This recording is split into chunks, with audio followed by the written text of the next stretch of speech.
not only related to the economic aspect, but are also related to the social and environmental aspects. In general, the function of the economic activities is first.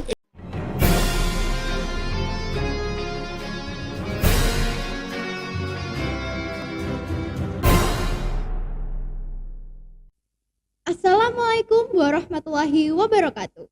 So how do you usually practice to playing a keyboard? I usually practice with my teacher in my home.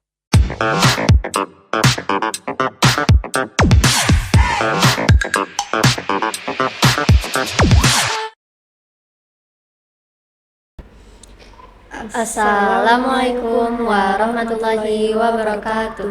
Hello everyone, welcome back to MTsB channel. MTsB, choice, credible, high quality, objective, integrity, construct amalia wal jamaah. excellent. So in this podcast, we will talk about the role of economic actors. But before we start our topic today, we would like to introduce ourselves first.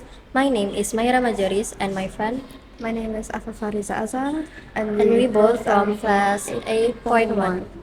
So, Afaf, talk about the role of economic actors. Of course, we will discuss more about the economy, right? So, can you give your explanation about the economic activities mean itself first? Of course. So, economic activities are activities that humans carry out to fulfill their daily needs. In this world, there is no human that can do anything alone. So, humans need other people to carry out economic activities. And Mahira, can you explain the function of economic activities?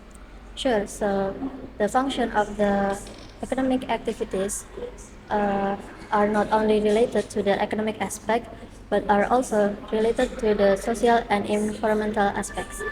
In general, the function of the economic activities is first is to fulfill the human needs, and the second is to improving the community's life. The third is improve the country's economy, and the fourth is to maintain the environmental balance. So from the short discussion above, we all know that the economic activities divided into three parts, namely production, distribution, and consumption. So Afaf, let's start with the production first. Okay, so based on the definition, production is activity that humans produce a product, either goods or services, which is then utilized by consumers. Production is a process from start to finish to create an object that is suitable and worth selling. The main function of production are: one is that to increase the number of goods and services, two, to produce high quality goods and services, and three, to fulfill the needs in accordance with consumer development. Some examples of production are factories producing clothes, restaurants producing food, and so on.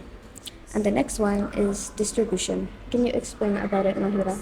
Sure. So distribution is the activity that distributing the goods or service from producers to the consumers. The main function of the distribution is to distributing the goods or service from the producers to the consumers. The example of the distribution activities are the fishermen sending their catch to traders at the fish markets, the large distribution from book printing factories to the bookstores, and others. And what about the last one, Apa? So the last one is consumption. Consumption is an effort made by someone to reduce or even consume goods and services with the aim of meeting needs and to be able to survive. The main function of consumption is to help humans survive in society. Some examples of consumption is buying basic necessities at a shop, buying stationery at a stall, and so on. Okay, after discuss about the economic activities, now we will move on to the economic actors. So economic actors is people or institution that carried out the economic activities. There are four economic actors, namely consumer household, producer household, government household, and foreign household. Okay, so there are four economic actors, right? These economic actors have a respective role in the country's economy based on their according roles, and they play an important part. So the first one is the consumer household. Can you explain, Mahira?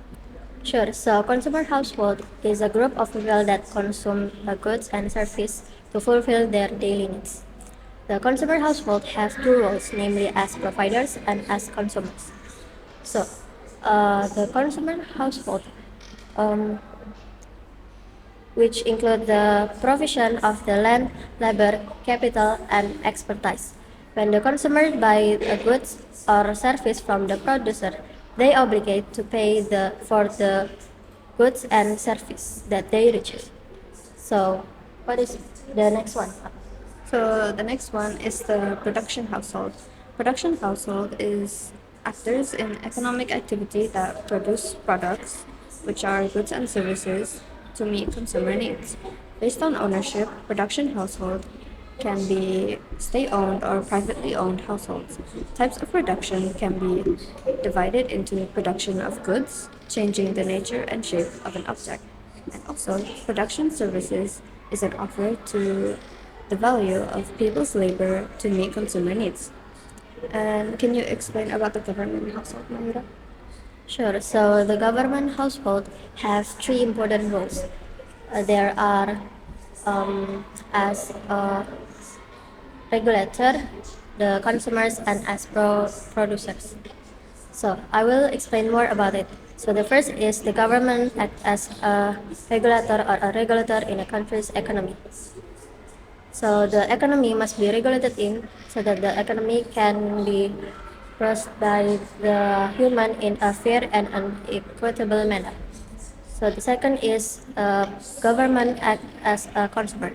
The government also act as consumer because they can manage the salaries that paid by the society. And the last is the government act as a producers. The government also acts as producer because there is an example that say BUMN is entirely owned by the government.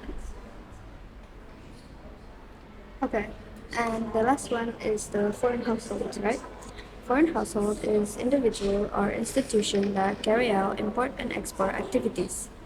To meet domestic needs, a country must be able to collaborate with foreign parties, or they can implement an open policy.